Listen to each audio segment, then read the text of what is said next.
What's up, Blood fam and Papa Blood? Yo, yo, yo. How we doing on this fine Friday evening? Sorry, I had to think about that. How we doing? How we Uh, feeling? my stress level's going away. That basketball game had me a little on edge for a while, but now I'm kind of calming down. Go IU and a big hundo. Yeah, it's not every day we score that many. It's not every day you see a college ball game score 100. Really, No. let's be honest. But good way to start this Friday. Only news I have to share is I work today. So, I'm here. I'm ready to go. Last week, this time we were talking about making our picks for week 16, and in week 16 we both did really well actually. I went 10-6 and you went 11-5, and I'm okay with that, man. Like, really, because as I was watching all them games on Saturday and Sunday and Monday, I was like, I didn't look at how many I'd got right or wrong. I was just kind of in the moment, and then winding down here, getting ready for week 17, I started like looking at last week a little bit about what we did and stuff, and I was thoroughly impressed with both of us because I didn't feel like we were completely on the same page very much last week, and for both of us to have double digit doves, that feels pretty good. We only split a few games, and so it's really weird how we both got so many. And so I'm impressed either way. Happy with that. I'll take it any day of the week. Now we're moving on to week 17, crunch time in the NFL for a lot of teams. I don't know all of the clinching or getting eliminated scenarios, but I feel like talking about it as we go through it, we'll probably be able to make the best judgment on who has to win to stay alive, and who will probably be out if they lose. Um, yeah, it's week 17. 2 weeks left of the regular season. This year's flown by, man. Huh. Yeah, I mean it does. It's gone really fast. I was talking to some of the people that we talk to in our streams, and it just seems like yesterday that we were predicting, week one, and the year's just flown by. It's at New Year's Eve. Happy New Year's, everybody. Yeah, and happy New Year's, almost Eve. Uh, it's crazy because the season, like I said, has completely flown by, but at the same time, like for you and I specifically talking about our respected football teams, it's been a long, trying year. Um, and so for that to be a true statement, and for this year to be flying this season to be flying by so fast, it's kind of contradicting one another, because I feel like we've both had mentally exhausting seasons. Yeah, But for different reasons, but yeah, I agree. I mean, I'm just thankful that both of our teams are still kind of winning, and Over 500. Say that.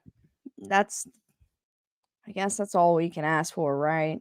Is there being Your team is being competitive, mine is winning but still incompetent, and so we still have good things to talk about, although there are a lot of bad things to be addressed from both of our respected teams. But let's get into week 17. We'll kick off with a little bit of a recap of Thursday Night Football. I know we were in here for that game, but I feel like it's worth mentioning because there's a lot of things that I'm kind of I don't know. It's a weird game. The final score was what, 20-37. Browns win. Browns clinch the division. It was Nick Chubb's birthday. That's probably the most important statement of the entire day. Nicholas Jamal Charles had his birthday yesterday. We love that guy, and I love that guy. And so I'm just happy to see him on the bench with his team celebrating the win. It was pretty awesome watching David Njoku up in the stands drinking beer and taking shots with the fans. He certainly has helped carry that offense to getting to this point right now. But I think there's a little bit of concern but at the same time, not concerned with the Browns. Obviously, this was supposed to be a defensive battle. Two of the better defenses in the league going up against, some offenses that have struggled. And I have really nothing bad to say about the Browns defense. My concern is, which is still not a concern because they're still playing so well, is their offense, and that both teams only mustered 3 points in the second half. And in the AFC, like I can't speak for the NFC because like they're weird in their own way, but we're weird in a different way. But come playoff time, you can't score 3 points in the second half and expect to win no matter how big your lead is going into halftime. No, and that's absolutely correct. Because look at this is probably, if you want to really just say it, probably the two best defenses in the AFC right now. You can make an argument that Kansas City and Pittsburgh are both really close as far as the AFC goes, but these two are the best. And you know what? Cleveland is an imperfect team, right? But they have found a better quarterback than what they paid $230 million for. Joe Flacco fits exactly what they do, and he's not afraid. He goes out there and makes throws within the pocket. They were comparing his statistics to Deshaun. He's doing better than Deshaun Watson in this system. It's absolutely catered to him. Kudos to him. Although I did see some chinks in the armor in the second half a little bit. And I felt like there's opportunity for the Jets to be much closer in this game than what they were. It gives me a little bit of hope that we might be able to steal one next week. It just feels like they had a whole half that they could have, at any given time, at least tied this game up. But the Jets' biggest issue, O-line, penalties, touchdowns, like they can't get out of it. Also, I don't know if I've ever seen a game where a team had worse luck. No. The Jets were doing everything right, but everything was going wrong. And so, I don't believe in like luck over skill 90% of the time, but we all watched that game. Well, maybe not all of us, but a lot of you guys hung out with us while we were watching that game. You and I watched that game. And if there was something that could go wrong while the Jets were doing something right, it did. And whether it was the blocked field goal or the overturning the fumble or a bad penalty, I'm not going to blame everything on the refs because the refs are always right. We know that. But they, if anybody has any sort of luck in this league, it's the Jets, and they have bad luck. Yeah, them not being able to get out of their own way for a lot of things. Some of that's on quarterback because he doesn't play very much, but there's some of that's on coaching too, and they're going to have to address some things because if the best thing about that whole game was every time they panned the camera over to Aaron Rodgers, he had the look of disgust on his face. He was dropping F-bombs on the sidelines. He was not happy with what he saw because guess what? That's his team next year. That's his line that he's got to play behind. He didn't look happy.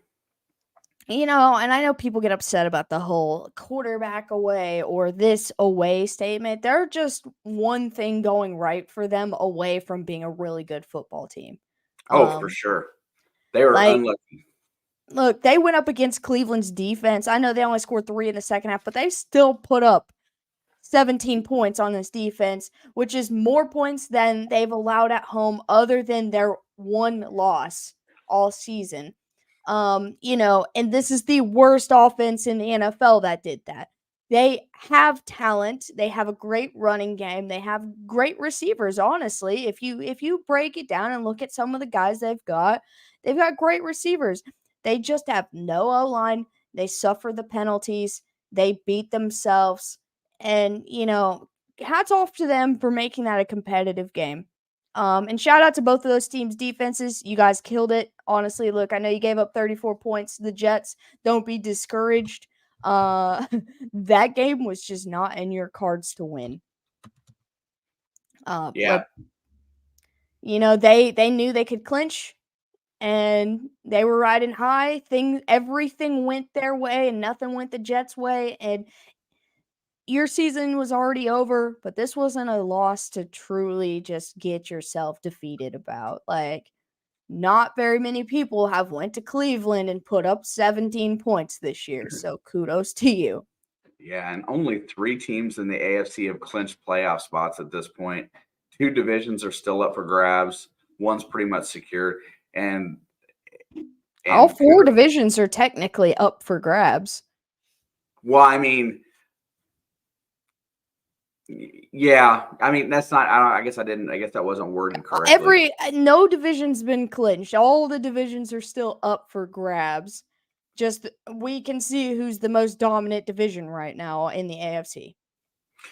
Yeah, the South. Who knows who's going to come out of that mess, man? This weekend is going to really. Hopefully, we'll have a very clear picture next week of what needs to happen because I was reading some scenarios and it complicated so much for each team playing how they had to play to get in. I figure the goal this weekend is just to win. If you win this weekend, you got a chance next weekend. That should be what everybody's thinking about because the scenarios are really complicated. Yeah, and I think that's how these teams probably look at it. Is like we may not completely control our destiny, but if we lose, we do.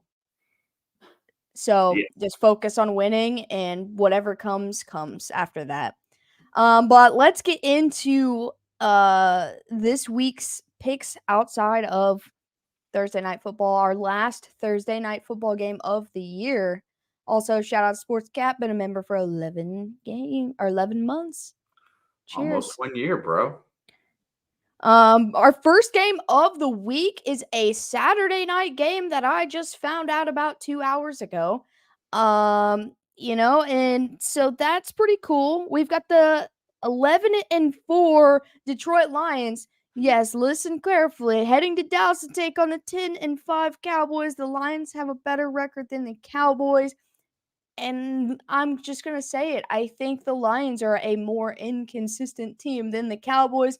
So, with that being said, how you feel about this one? Because I got some thoughts. Well, so originally this week I picked this game and I changed my pick.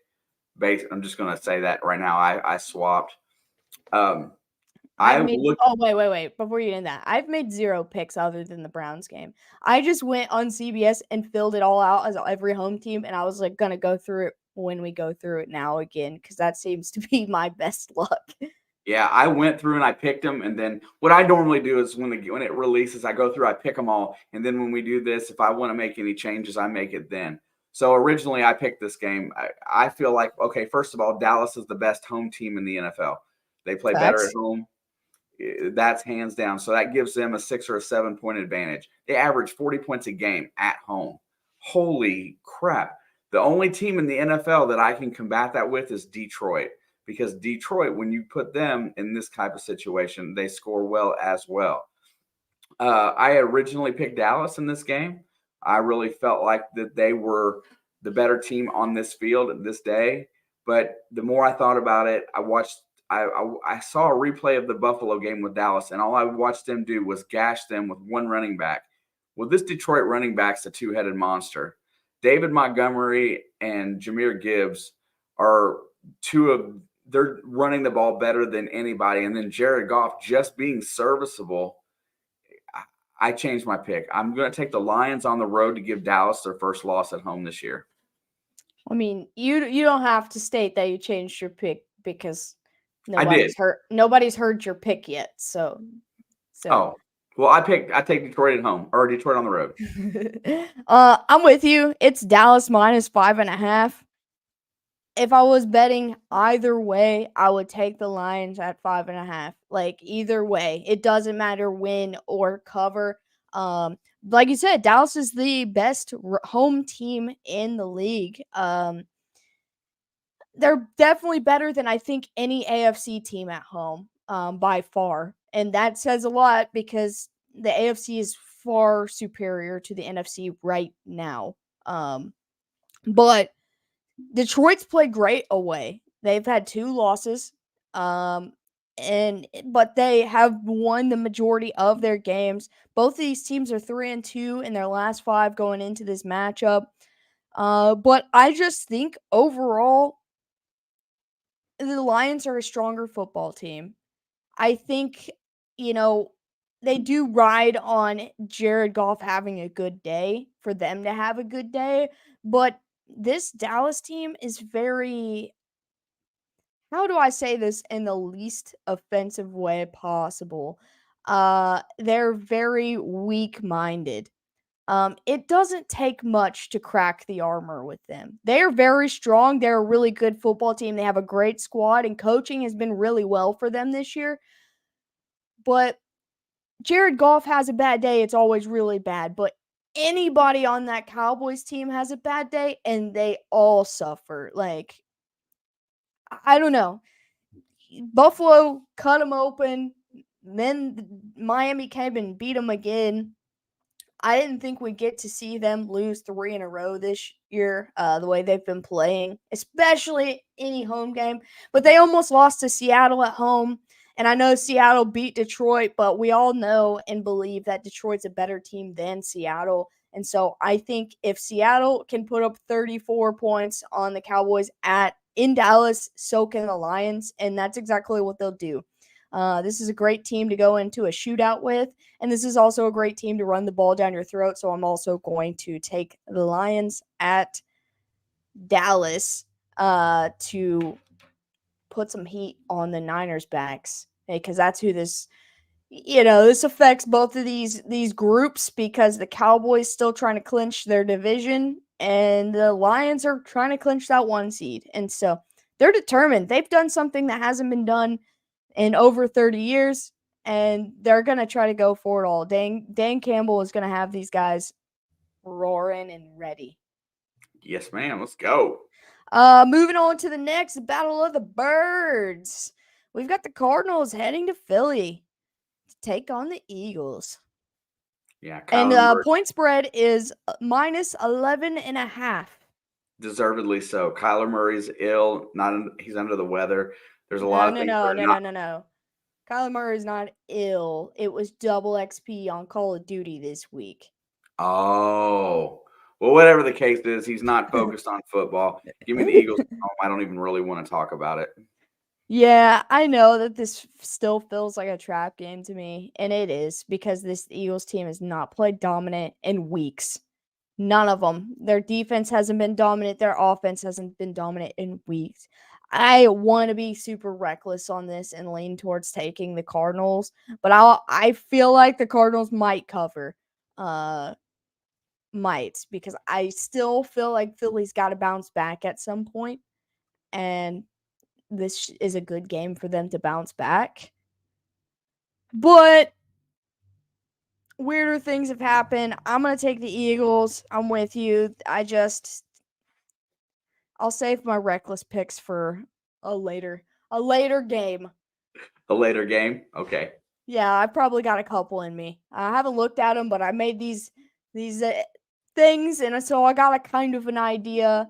Moving on to the next, we've got the Falcons heading to Chicago to take on the Bears. Chicago's still in the playoff race just as well as Atlanta. So this game actually matters.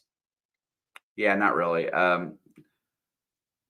They both still can get in, so it does matter. I've been really high lately on the Justin Fields bandwagon, although Atlanta. These are your two bandwagon teams. I know. So, I've been really high on Justin Fields lately. I think he's stepped up to the challenge. I'm pretty sure he's going to get it. I just feel like they're a better team at home right now. They've played tough against everybody. Atlanta just finds ways to lose and make me mad. Good riddance. They'll probably have a new quarterback and a new coach next year if it keeps going the same way. But I got to take the Bears. Give me the Bears. The Bears. The only thing I am a little worried about in this game is Cole Kmet being questionable with a knee injury. And I know they've got DJ, but like Cole Kmet is another big go-to guy for any quarterback that stood behind the line for the Bears. And so, if he plays, it just helps my whole statement. But if he doesn't play, I still feel confidence. Like you said, the Bears haven't won every game at home, but they have played really well with whatever quarterback they've had at home this year. And so you got to give them respect where it's due. And flipping over to Atlanta, I think it's Heineke, but they've been awful on the road. I love Taylor Heineke. And even if it is Ritter, both these guys, this whole squad plays awful on the road. Could they get this win? Absolutely. If they use their guys like they're supposed to, which for whatever reason, that's a hard concept for Arthur Smith to understand is, oh, you've got a top tier running back and you want to lean on him. Let's just not do that. Okay. So I don't understand what the dude's deal is. He's probably not going to be a coach there next year. I'm going to take the Bears at home as well. And that puts the Bears at 7-9, which seems like they'll be out, but statistically they're still in. If the cards fall. So Atlanta has an easier way to get to the playoffs, so this game matters a little bit more to them, but I just don't see it happening. Both teams probably face elimination. For sure, whoever loses probably will be out. It's one of those situations that you just know. Moving on to the next one, we've got the Battle of the Kitties.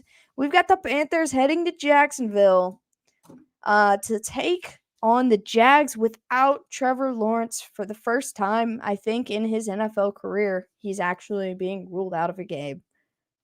Wow. As much as I would like to say Carolina can get it together on the road, I just feel that they can't. Jacksonville cannot slip any further down they can't go any further down the rabbit hole. The bleeding stops this week.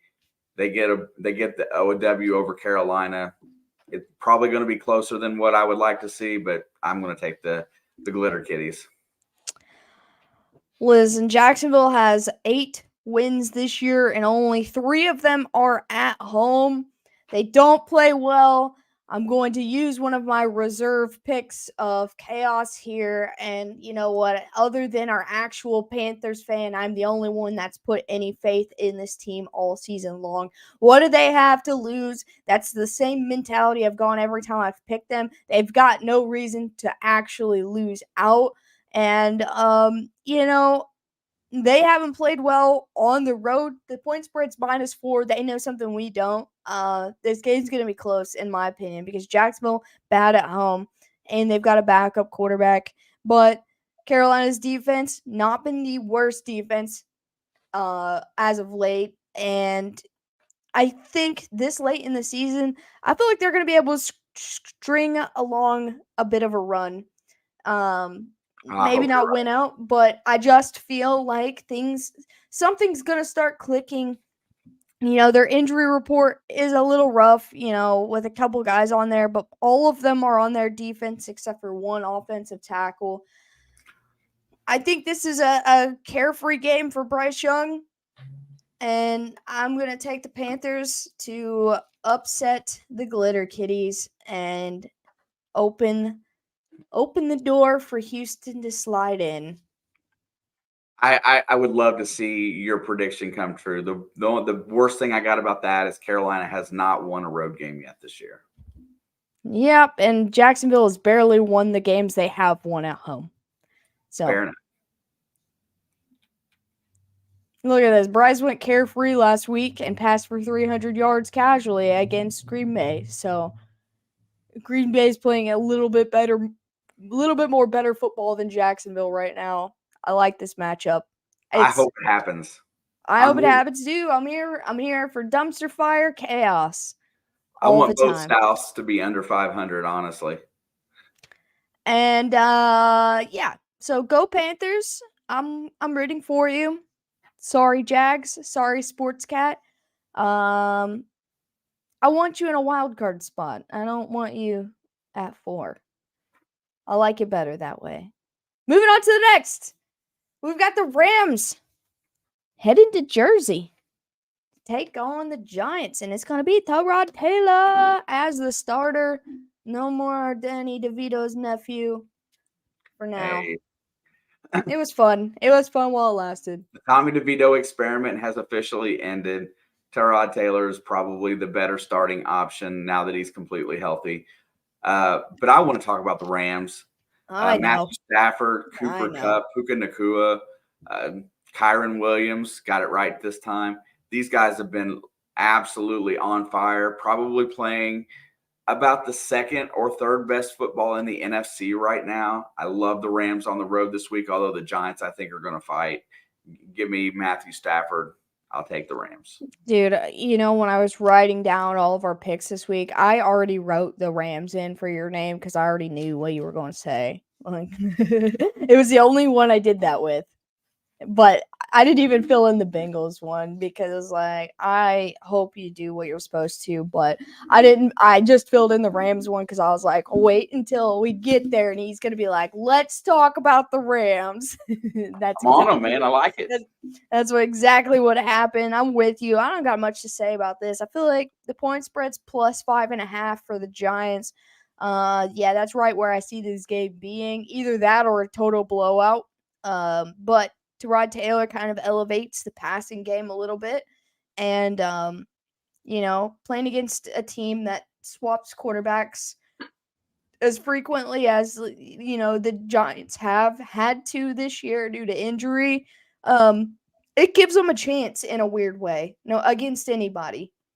They almost beat the Eagles, or they didn't almost beat, but they came back against the Eagles, and if they can play like that against the Eagles, they can play like that against the Rams. But I am comfortable taking the Rams on the road.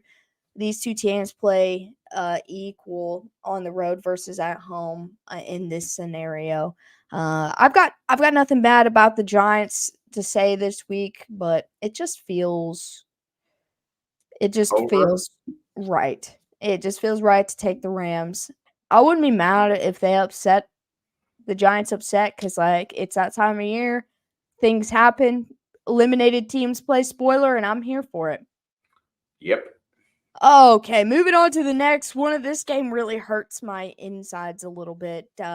We've got the Raiders heading to Indianapolis.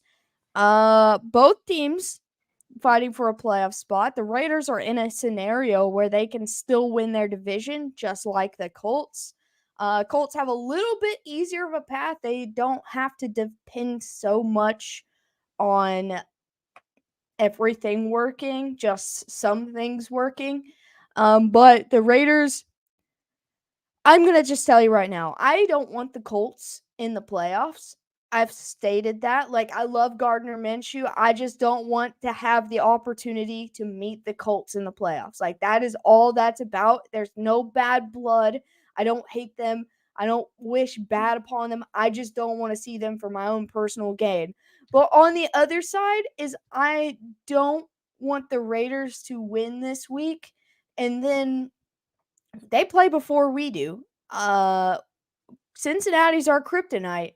If we lose that game and the Raiders win this game, things get really hairy and I am going to be very uncomfortable. But with that being said,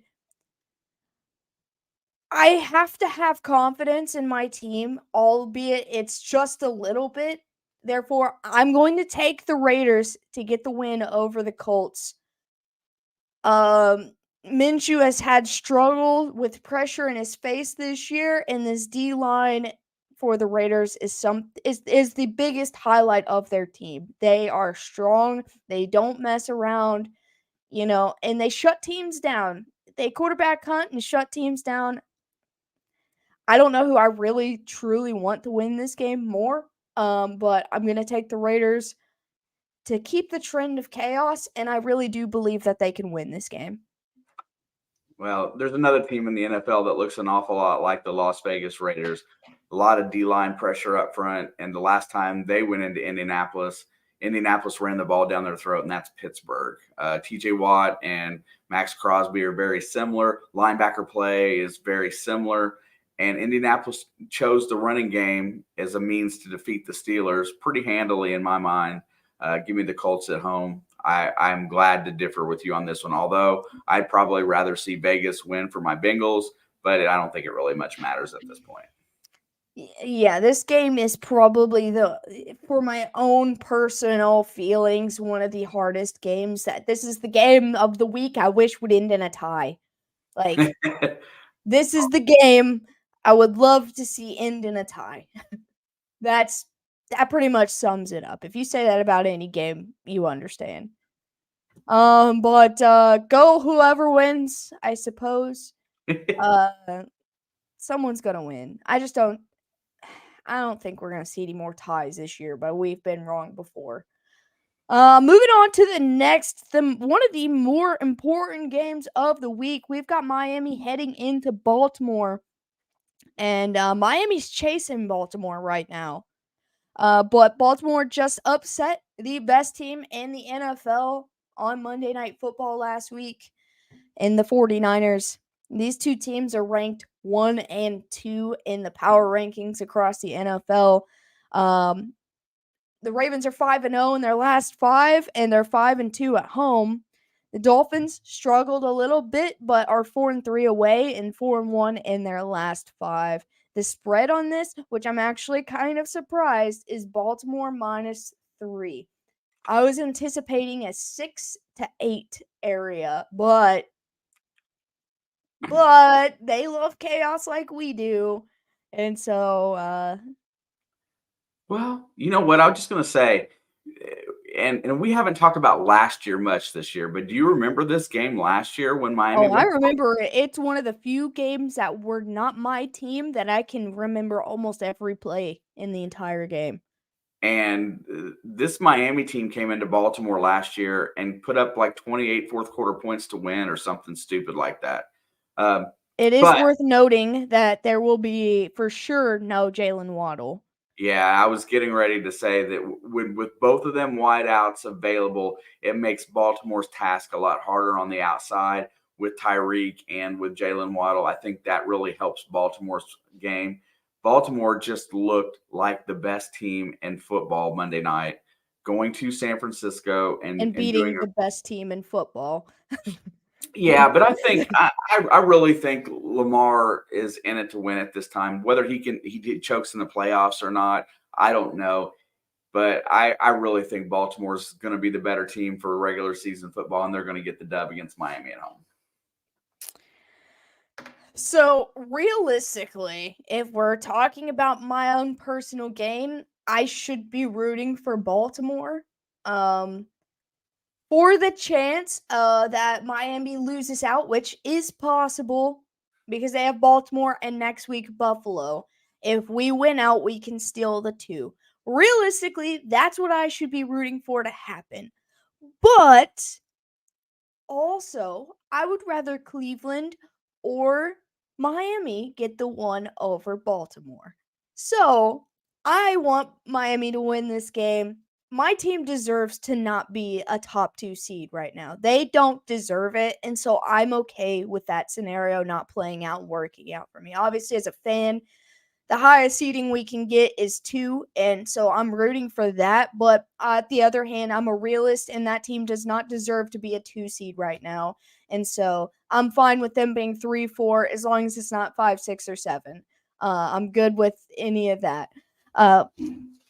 So I'm gonna take Miami to really shock the world. It feels like their backs are against the wall. Every big playmaker on their team is banged up or out. And we thought there might be concern going into hosting, the Jets with that tough defense.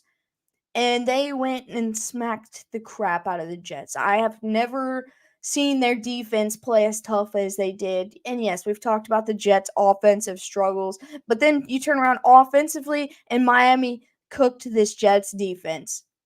And I will just say it now, I still think that the Jets' defense is better than Baltimore's defense as a whole. Now, when Baltimore's defense is on, obviously they can elevate to any level. The availability of Kyle Hamilton is still up in the air. I think that's a big loss in the middle of their field with a team that can burn you for 70 yards on any play. And so I think this is going to be an interesting game. I'm not sure how exciting it'll be because both these defenses are playing well, but I think it's interesting to say the least. But I'm going to take Miami partially to be different and partially because I kind of want Cleveland to do it. I kind of want Cleveland to do the thing and take that, maybe not the one, but take the division from Baltimore, because that inevitably would be a fantastic storyline for the script writers, and I'm here for it. Okay. Moving on to the next, we got an AFC East battle. It's Bill Belichick's last time as a Patriot to coach against the Billies. And it's Buffalo minus 14. Well, the last time that this was an issue, Bill Belichick came to Buffalo in the snow and ran the ball like 47 times in the game and got the dub. Somehow. They only threw the ball, completed 2 passes. You know, as good as New England can be on the road, they're better on the road than they are at home this year. My heart wants them to win this game so badly. So badly. Me too. And I think they've got a chance to do it. But realistically, right now, who's playing better? Buffalo's playing better. Josh Allen hasn't played hero ball in a couple weeks. He's doing the things that it takes to win. I want Buffalo to lose more than anybody, but I'm going to take Buffalo at home. You know, I'm just going to keep it short and sweet. I'm riding with you in everything that you said.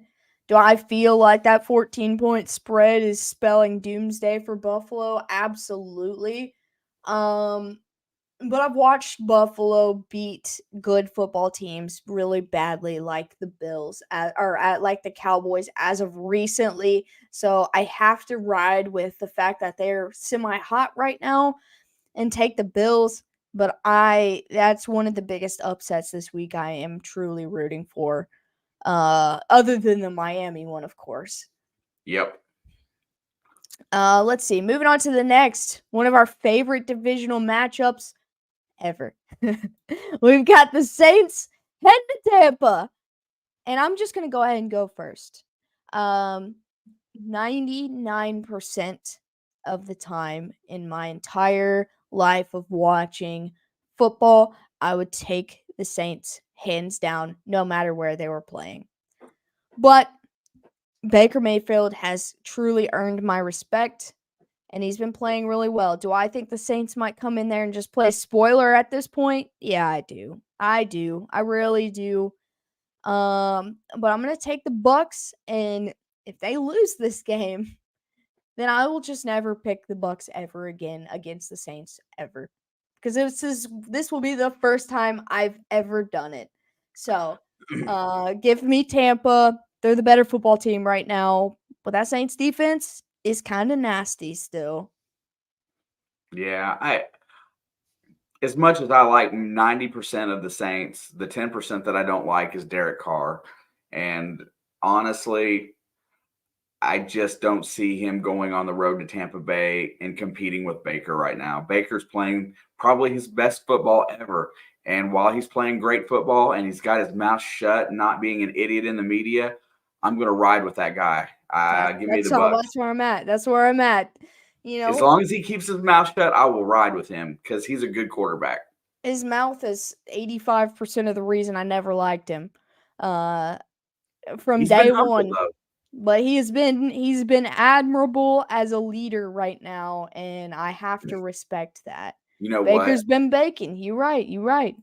Hey, but I think Sean McVay might be the one that fixed him. I think it helped. I mean, he went from a dumpster fire situation in Cleveland, and I only say that because of how everyone handled all of it, right? It wasn't all Baker. It was the Browns as well. Handle that poorly, to a mess in Carolina, which, looking at this season, it didn't seem like such of a mess last year. But he went into such a mess in Carolina. And then he got, the end of the season trying to have a go with Maniac.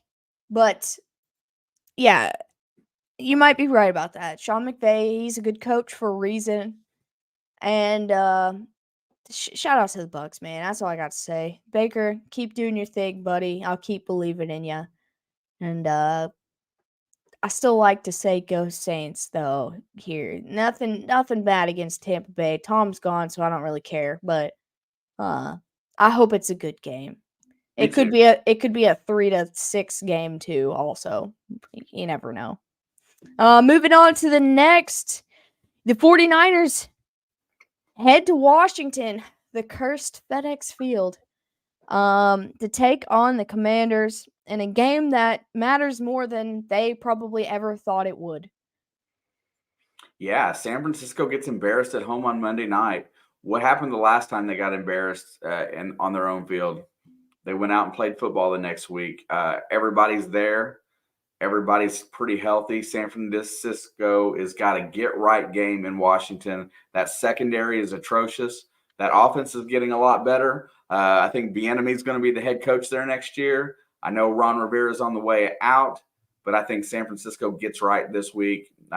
We can go back to Brock Purdy being the hero with 350 yards and 4 touchdowns because that's probably the stat line he's going to have. Give me the Niners on the road. Well, apparently he had a stinger before he got a stinger in the game last week, and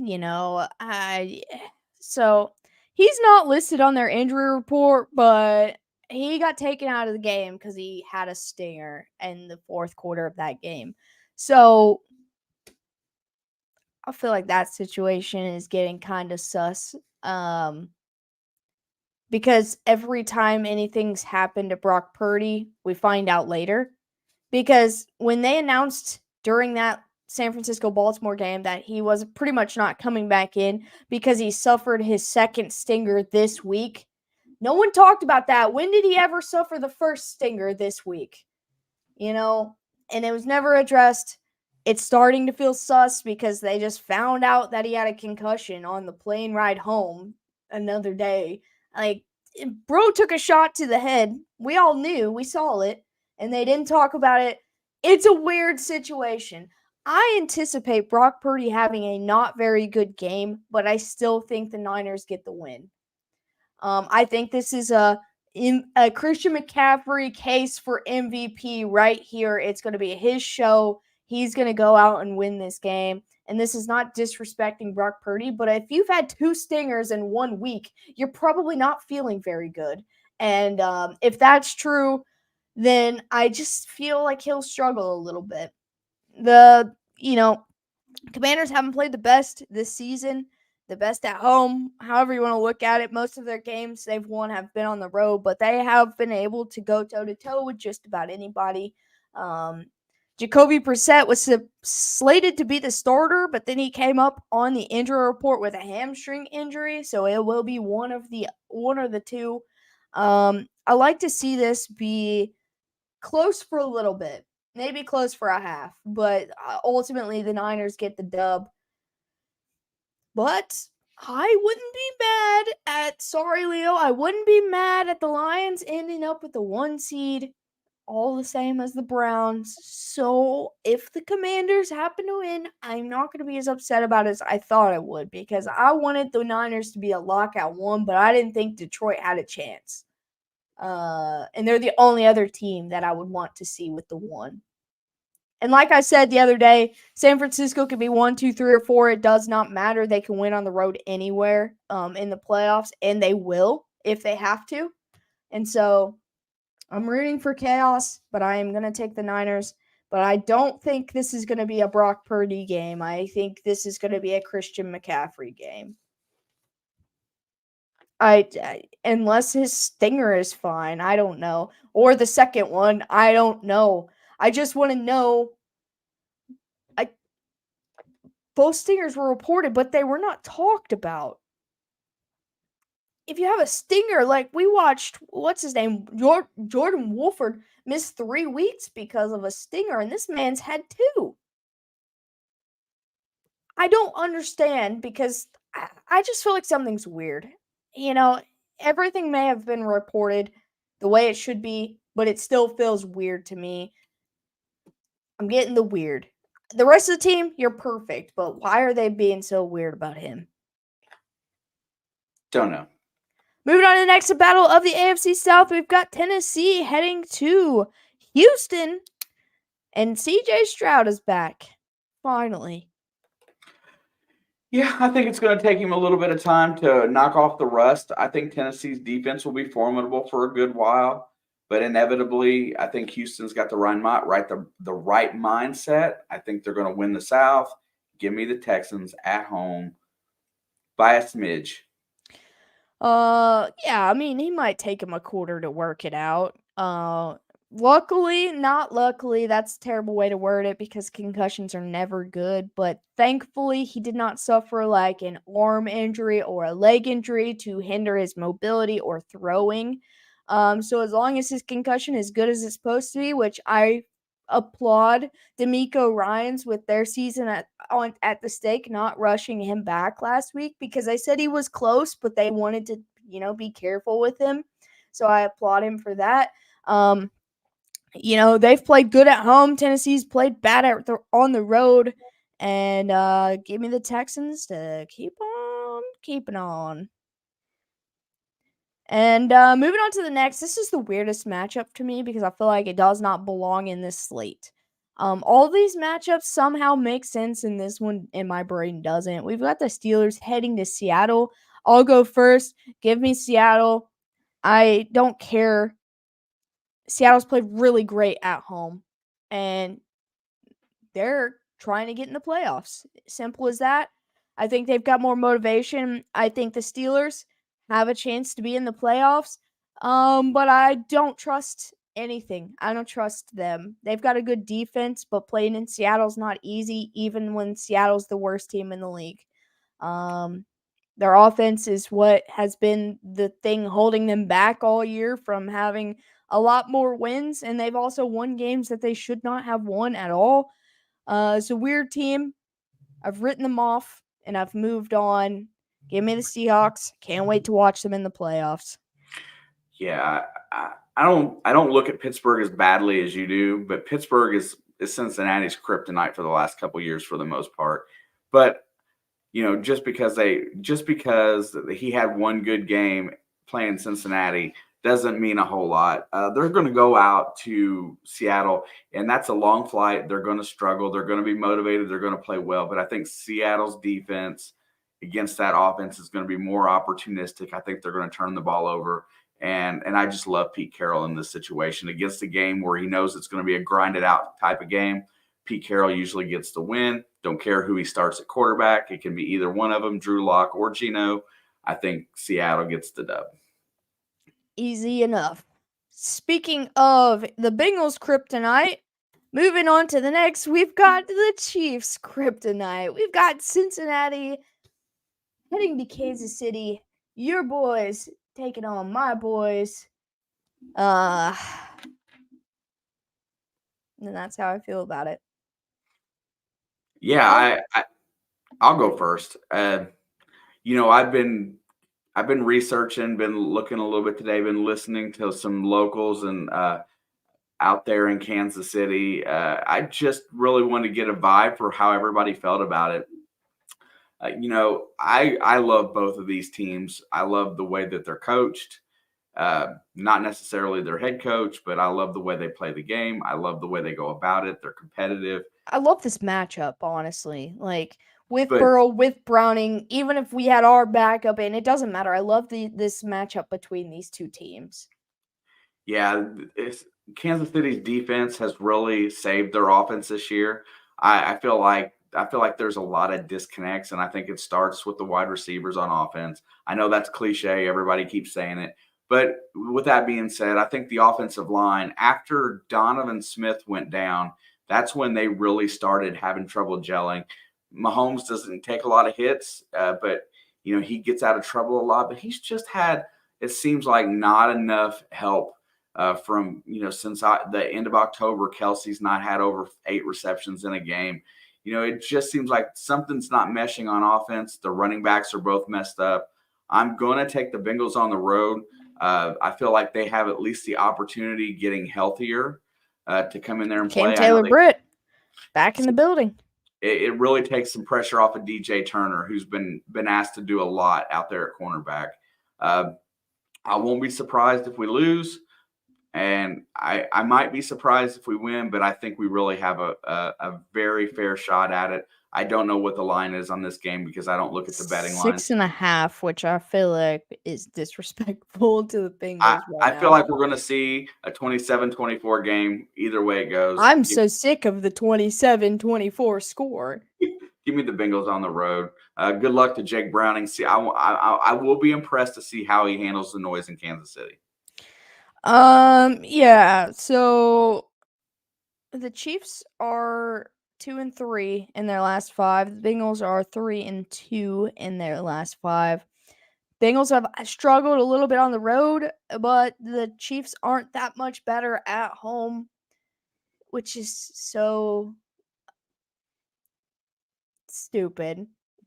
I'm going to keep saying that. I know I've said it to you 100 times this week alone. It's so stupid how poorly they play at home.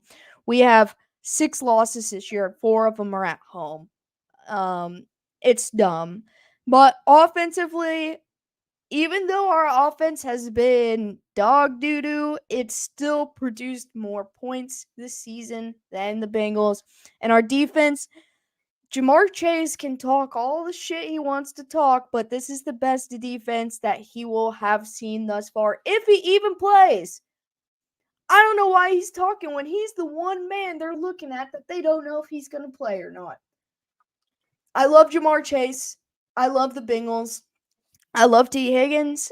And, there's a lot of things that could easily go right for them in this game. Kansas City is good at one thing this season, and it is beating the heck out of themselves.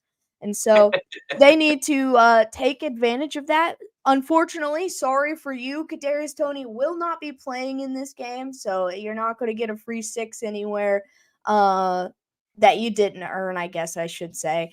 But yeah, I'm actually kind of upset that Kadarius Toney isn't playing. I want him to get more playing time before the playoffs if we do, finally clinch. Because I hope he's able to play next week. That's all I have to say is he needs to be on the field. They need to find some rapport going into the playoffs. I'm a little upset he's not playing. L'Jarius Sneed is questionable. That really sucks. Clyde is sick, and Pacheco is questionable still with a concussion. Donovan Smith and Kadarius Toney are the only ones ruled out. Yeah, there's a lot of ifs and buts, and I don't know who the officiating crew is. As long as it's not Carl Sheffers, I think we should get a relatively fair called game. I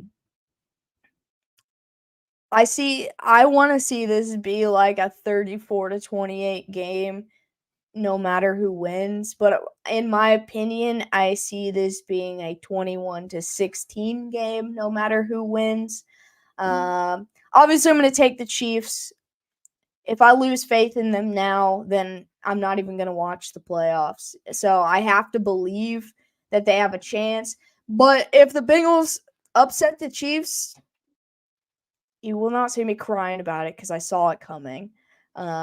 Just like last week, I didn't cry about the Raiders. The only thing I was mad about was the fact that their quarterback did not complete a pass. That's just stupid after the first quarter. I will not cry about it because I will not be surprised. Just like last week, the Bengals are a good football team that have a lot to lose by losing this game. And, I mean, we do too. So this is going to be a very tense game. I could probably see a fight breaking out on the Bengals sideline if Jamar Chase doesn't play because he likes to yap. And he gets these guys yapping back. And I wish they'd stop yapping. Like, why can't we all be friends? I don't know. Like, I love both of these teams. Why can't we all just get along? But I hope it's a good, clean fight. And may the best man win. That's all I have to say. Is I'm not going to be upset either way. I mean, I'm obviously going to be upset either way. Even if we win, I'm going to find something to be upset about. But if we lose, I'll be upset also. But good luck to your Bengals. I'm not going to be salty towards you no matter what happens. Good. I don't like the way you said that. Now I'm salty. No, because you're always salty, man. I'm more salty about my own team than if you guys beat us, you deserve to beat us. Yeah. And we deserve to lose. So I'm just straight mad at the team. I am not mad at anybody who's come in and beat us. Moving on to this dumpster fire. We've got the Chargers. Let's bring it out. Let's bring it out. Here's the game. Sunday Night Football. Dumpster fire. We got the Chargers and Easton Stick heading to Denver to take on Jarrett Stidham. It's not Sunday Night Football. Oh, I don't know when this game is then. 4:25. We don't have a Monday night game. That's what threw me off. All right. Never mind. Disregard what I said. But we got Easton Stick taking on Jarrett Stidham. And give me the Chargers because F the Broncos. And that is my only... That's it. That's all I got. That's good that you said that. And since that's all you got, I'll make your case for you really fast. I don't think... Here's the reason why I think that's plausible. What's up, Lindsay? I think it's plausible because I don't think everybody in that locker room in Denver was probably on board with what happened to Russell Wilson today. That's a Sean Payton thing, I think. I'm not sure if he's going to have that locker room for that game, so I don't know which team is going to show up. However, I like Jarrett Stidham. In his brief time of playing last year for the Raiders, he looked serviceable. Right now, the Chargers don't necessarily look like that. I don't know how they're going to fare on the road. I'm taking this strictly on it being a home field game. Give me Denver, but I hope the Chargers beat the snot out of them because I think Denver might have screwed up. Chargers defense has played better this year, and offensively, they've produced about the same. They're going to be missing some guys. There's no reason for the Chargers to win this game at all, honestly. But they've played better on the road than they've played at home all season. And that makes it even easier for me to just say, F the Broncos, go Chargers, and move on. Let's go. All right, Sunday Night Football, Battle of the Other North. We've got the Pack heading to Minnesota. And they're both sitting at 7-8 and both in a playoff contending spot. I'll go first. There is no point spread on this. It is nothing. Yep. And so, as of late, meaning the last 4 or so games, the Packers have been playing much better than the Vikings have. We will see Jaron Hall, which I think is the wild card in this situation, as we don't know what he's going to produce. And Dave said it last week. They did this on purpose because there's hardly no tape on this guy. But I'm going to take the Packers, riding with the fact that they haven't been the worst on the road, the worst team on the road, and they've built a little bit of momentum, stringing a couple wins together as of late in the season. Aaron Jones and A.J. Dillon have looked good now that they're both on the field together most of the time. The only issue I have is that they'll be without Christian Watson, and they will be without Jair Alexander, who's suspended because he went to the coin. That was funny. I hate to see him out, and they've got a couple key injuries, but the Vikings also have Addison on the injury report, and I think he's a big part of that offense. So I'm going to take the Packers on the road. Bezzo! I like that call. I had been on the Minnesota train up until they announced Jaron Hall as being the starter. If it would have been Mullins or if it would have been Dobbs or Joshua Dobbs, I would have played and took Minnesota at home because I'm a home team guy. I like teams playing on their home field generally, and that's generally why I make those picks. But them starting Jaron Hall made me feel like that they don't really think they can make the playoffs. So it made me feel like they're trying to find out what they have in him, and so they're going to wild card it. Yes, it's a pretty smart play because there's no tape, but I think that in all honesty that they probably don't think that they're going to make the playoffs, going 1-4 in their last 5. Give me Jordan Love. Hopefully he gets an extension, and the Packers on the road. Also, Sam asked, what happened to Russ? So, basically, they told Russ that they had to negotiate his guaranteed money contract or he was getting benched. After he's done pretty well for them this year.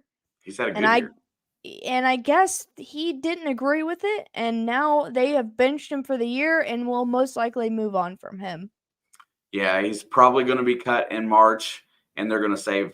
They'll 37 save. million. It's still going to be a hell of a cap hit, but they'll save about $37 million by cutting him in March. They'll save the roster bonus. Yeah, it's been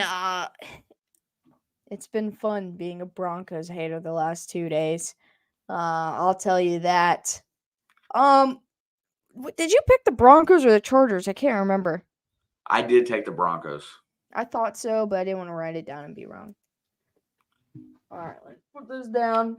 And I flipped my pick to Green Bay over Minnesota. Well, we could call you a liar because we didn't know what your picks were. Look at that sweet boy. He's been sitting in my lap. I just wanted you to see him all curled up. But that is all we got for our picks. It's going to be an interesting week. I think so. I'm excited. I root for chaos and only chaos. That's all I care about at this point. Let's get it. Cheers to that. You didn't see the label, but you already know what it is. Dr. Pooper.